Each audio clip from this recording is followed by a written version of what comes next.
السلام علیکم ورحمۃ اللہ وبرکاتہ۔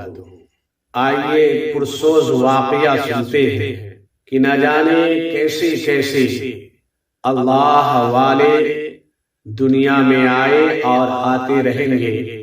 حضرت سیدنا ذوالنون مصری رضی اللہ تعالی عنہ کا بیان ہے کہ وہ فرماتے ہیں کہ ایک مرتبہ میں سفر کے درمیان تھا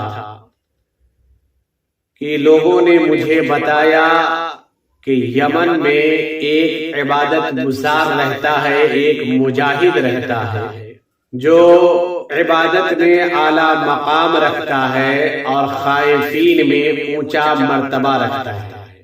جب میں نے اس اللہ والے کا ذکر سنا تو میرے دل میں ان سے ملاقات کے لیے شوق پیدا ہوا اور میں نے ارادہ کر لیا کہ فارغ حج کے بعد جب تک کہ اس اللہ والے سے ملاقات نہ کر لوں اور اس کی زیارت نہ کر لوں تب تک کہ اپنا گھر نہ جاؤں۔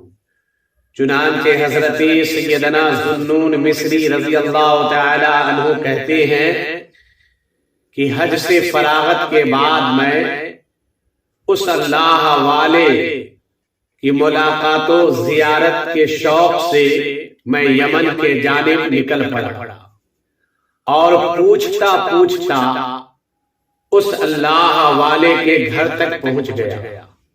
حضرت سیدنا ذوالنون مصری رضی اللہ تعالی عنہ کہتے ہیں کہ جب میں وہاں پہنچا تو میں نے ملاقات کے غرض سے آنے والے حضرات کی جمع غفیر دیکھا کہ بہت سارے لوگ وہاں پہلے سے اس اللہ والے سے ملاقات کے لیے اور ان کی زیارت کے لیے موجود تھے۔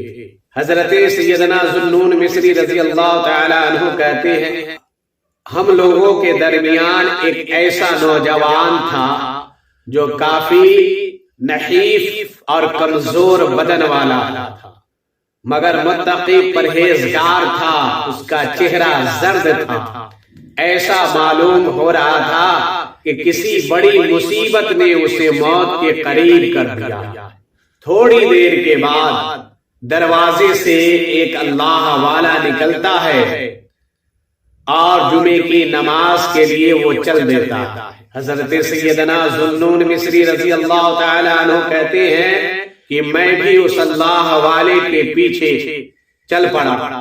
مجھے احساس ہو گیا کہ یہی وہ اللہ والا ہے، یہی وہ عابد ہے جس کی شہرت کا ڈنکا پوری دنیا میں بج رہا ہے، یہی وہ متقی پرہیزگار ہے جس کا شہرہ جگہ جگہ ہے۔ اس کے پیچھے چل دیا۔ ایک جگہ پر ہم اس کے گرد جمع ہوئے کہ اچانک وہی کمزور نحیف بدن والا نوجوان وہاں پہنچ جاتا ہے اور اس بزرگ سے سلام کرتا ہے۔ وہ بزرگ اس نوجوان کو خوش آمدید کہتا ہے اور بڑی گرم جوشی کے ساتھ اس کا استقبال کرتا ہے۔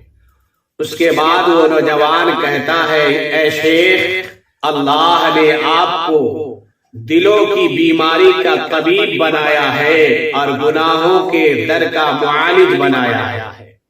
اے شیخ، مجھ پر رحم فرمائیے، مجھے بھی ایک گہرا زخم پہنچا ہے اور وہ زخم پھیل چکا ہے اور میری بیماری عروج تک پہنچ گئی ہے، اس لیے مجھ پر رحم کیا جائے اور اپنے مرحم سے میرے اس زخم کا علاج فرما دیجئے اور مجھ پر احسان کیجئے۔ حضرت سیدنا ذوالنون مصری رضی اللہ تعالی عنہ کہتے ہیں کہ وہ بزرگ اپنی عصا پر ٹیک لگا کر کے بیٹھ جاتے ہیں اور اس کے بعد اس نوجوان سے کہتے ہیں کہ اے نوجوان، کہو اور پوچھو کیا پوچھنا چاہتے ہو، اصل مسئلہ کیا ہے؟ تو وہ نوجوان عرض کرتا ہے، حضور، ہمیں یہ بتایا جائے کہ خوف کی علامت کیا ہے۔ وہ بزرگ کہتے ہیں کہ خوف کی علامت یہ ہے کہ خوف خدا تجھے دنیا کے تمام خوف سے نجات دے دے اور اللہ رب العزت سے ڈرنے کے علاوہ کسی سے ڈرنے کی ضرورت نہ پڑے۔ حضرت سیدنا ذوالنون مصری رضی اللہ تعالی عنہ فرماتے ہیں کہ یہ سن کر کے وہ نوجوان بے ہوش ہو گیا اور زمین پر گر گیا۔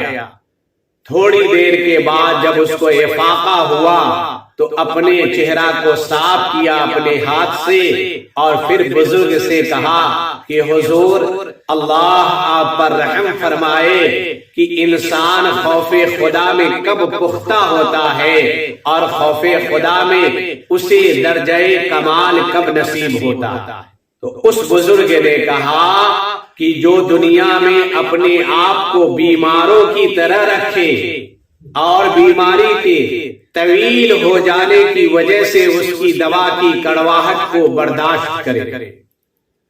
حضرت سیدنا ذوالنون مصری رضی اللہ تعالی عنہ فرماتے ہیں کہ پھر وہ نوجوان بے ہوش ہو جاتا ہے اور زمین پر گر جاتا ہے۔ اس کے بعد پھر وہ جب افاقہ پاتا ہے تو پھر اس بزرگ سے کہتا ہے اے شیخ محبت کی علامت کیا ہے؟ حضرت سیدنا ذوالنون مصری رضی اللہ تعالی عنہ کہتے ہیں کہ یہ سننے کے بعد اس بزرگ پر کپ کپی طاری ہو جاتی ہے اور روتے ہوئے یہ فرماتے ہیں کہ اے میرے دوست محبت تو بہت اعلیٰ درجہ ہے۔ تو وہ نوجوان کہتا ہے کہ اسی لیے مجھے آپ اس کے متعلق کچھ بتائیے۔ حضرت سیدنا ذوالنون مصری رضی اللہ تعالی عنہ کہتے ہیں کہ اس کے بعد وہ بزرگ کہتے ہیں کہ بے شک اللہ سے محبت کرنے والوں کا دل محبت کی وجہ سے چاک ہوتے ہیں اور وہ اپنے دلوں کے نور سے اللہ رب العزت کی عظمت و جلال کی طرف نظر کرتے ہیں، اور محبت خدا کی وجہ سے وہ ہر لمحے اللہ رب العزت کی عبادت کرتا ہے۔ وہ جنت کے حصول اور دوزخ سے بچنے کے لیے کوئی عبادت نہیں کرتا ہے بلکہ خالص رضا الہی کے لیے اعمال کرتا ہے، اور وہ امور کا مشاہدہ کرتا ہے علم الیقین کے ساتھ۔ جو شخص ایسا کرتا ہے وہ دنیا میں بھی سرخروئی حاصل کرتا ہے اور آخرت میں سرخروئی حاصل کرے گا، اور اللہ رب العزت کی بارگاہ میں اس کا بلند مقام ہوگا۔ حضرت سیدنا ذوالنون مصری رضی اللہ تعالی عنہ کہتے ہیں کہ اس کے بعد وہ نوجوان تڑپنے لگتا ہے اور زمین پر گر کر کے اپنی جان جانے آفری کے سپرد کر دیتا ہے۔ وہ بزرگ اس نوجوان کے پیشانی کو چومتے ہیں، ہاتھ کو چومتے ہیں اور کہتے ہیں کہ خائفین کا میدان مجاہدہ کرنے والوں کی یہ راحت ہے اور انہیں اسی میں سکون ملتا ہے۔ سبحان اللہ۔ تو جس کے دل میں خوف خدا ہوتا ہے، جو اللہ سے ڈرنے والا ہوتا ہے، متقی پرہیزگار ہوتا ہے، وہ صرف عمل جو کرتا ہے وہ رضا الہی کے لیے کرتا ہے، جو بھی عبادت کرتا ہے وہ رضا الہی کے لیے کرتا ہے۔ خائفین لوگ صرف اور صرف خالص اللہ رب العزت کے لیے عبادت کرتے ہیں اور نیت یہ ہوتی ہے کہ مجھ سے میرا خدا راضی ہو جائے۔ پھر ملاقات ہوگی اگلی ویڈیو میں، اجازت دیجیے، خدا حافظ، السلام علیکم ورحمۃ اللہ وبرکاتہ۔